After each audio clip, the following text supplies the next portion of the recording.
नमस्ते प्यारे बच्चों, स्वागत है आपका रामरूप शर्मा चैनल पर। मैं जो ये वीडियो बना रहा हूँ वो है प्रैक्टिकल बेस्ड क्वेश्चन की। प्रैक्टिकल बेस्ड क्वेश्चन आपके पेपर में बहुत इंपॉर्टेंस रखते हैं। बहुत इंपॉर्टेंस इसलिए रखते हैं कि ये जो 6 क्वेश्चन है, हर एक क्वेश्चन की वैल्यू 2 मार्क्स होती है और बहुत ईजी होते हैं। मतलब अगर आपने प्रैक्टिकल किए हैं, एक्टिविटी पढ़ी है, पूरे साल आपने थ्योरी पढ़ी है, तो उन्हीं में से क्वेश्चन के आंसर को आसानी से दिया जा सकता है। बहुत इजी क्वेश्चंस आते हैं और इसलिए इन्हें अटेम्प्ट करना बहुत ज़रूरी है आपके लिए। इसमें चॉइस होगी, तो मैंने कुछ 6 क्वेश्चन रखे हैं अपने अकॉर्डिंग कि ये क्वेश्चन जरूर आने चाहिए। मेरी इच्छा भी है और मैं चाहता भी हूँ, और साथ के साथ मुझे ऐसा लगता भी है कि ऐसे क्वेश्चन तो जरूर आएंगे। ठीक है, ये भी आ सकते हैं और मैं उम्मीद करता हूँ कि इनमें से क्वेश्चन जरूर आएंगे। तो ऐसे क्वेश्चन की तैयारी जरूर करें, चैनल को सब्सक्राइब जरूर करें, शेयर तो करते ही होंगे आप। आपका भी फायदा हो, सभी का फायदा होना चाहिए। आगे जो नेक्स्ट पेपर है, हिंदी, इंग्लिश, एसएसटी वगैरह, उसमें भी हम आपकी पूरी मदद करते रहेंगे। ठीक, किसी भी तरीके से हम मदद करें, आपकी बहुत अच्छी मदद इसी तरीके से होगी जैसे मैथ और साइंस में की है।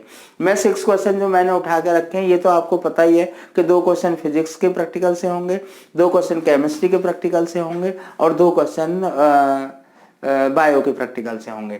सबसे ऊपर जो मैंने रखा है आप देखेंगे, out of thick and thin wire of same length and same material. ये मैंने फिजिक्स से रखा है कि 2 वायर है हमारे पास, एक मोटा है और एक पतला है, और सेम मटेरियल के और सेम लेंथ के। तो आपको बताना है कि किस में करंट जो है आसानी से ज्यादा ड्रॉ करेगा। तो आप समझते होंगे रेसिस्टेंस जो होता है वो लेंथ के डायरेक्टली प्रोपोर्शनल होता है, और साथ के साथ मटेरियल क्योंकि सेम है इसलिए रेसिस्टिविटी सेम होगी, और करंट जो होता है वो सीधा इनवर्सली प्रोपोर्शनल होता है। तो इसका मतलब है कि जो वायर थिक होगा, मोटा जो वायर होगा, उसमें करंट आसानी से पास होगा, ज्यादा पास होगा। नेक्स्ट जो क्वेश्चन है, on what factors does the value of lateral shift depend. Lateral shift को हम लेटरल डिस्प्लेसमेंट भी कहते हैं। ये आपके लाइट के चैप्टर से ग्लास स्लैब से क्वेश्चन है। तो लेटरल शिफ्ट या लेटरल डिस्प्लेसमेंट का मतलब है कि जो इंसिडेंट रे है अगर हम उसे एक्सटेंड करें और एमरजेंट रे जब हमारी आगे की तरफ जाएगी, तो दोनों पैरेलल होती हैं, तो उनके बीच के डिस्टेंस को हम लेटरल शिफ्ट या लेटरल डिस्प्लेसमेंट कहते हैं। ये 2 बातों पर डिपेंड करती है, एक एंगल ऑफ इंसिडेंस पर और एक ग्लास स्लैब की थिकनेस पर।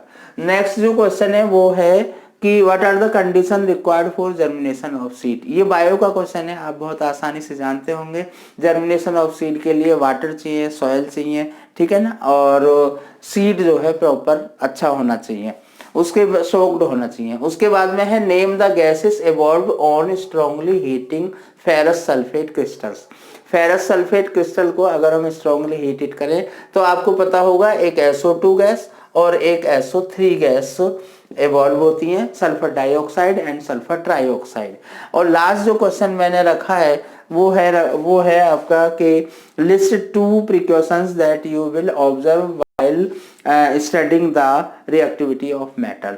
तो प्रिकॉशंस आप कैसे भी वैसे दे सकते हैं, लेकिन बहुत अच्छा प्रिकॉशन ये होता है कि जब मेटल की आप स्टडी करें तो मेटल जो है वो प्योर स्टेट में होनी चाहिए। दूसरी चीज़ है जो आपके इंस्ट्रूमेंट्स हैं वो अच्छे तरीके से साफ शुद्ध होने चाहिए, ताकि हम इसकी स्टडी आसानी से कर सकें।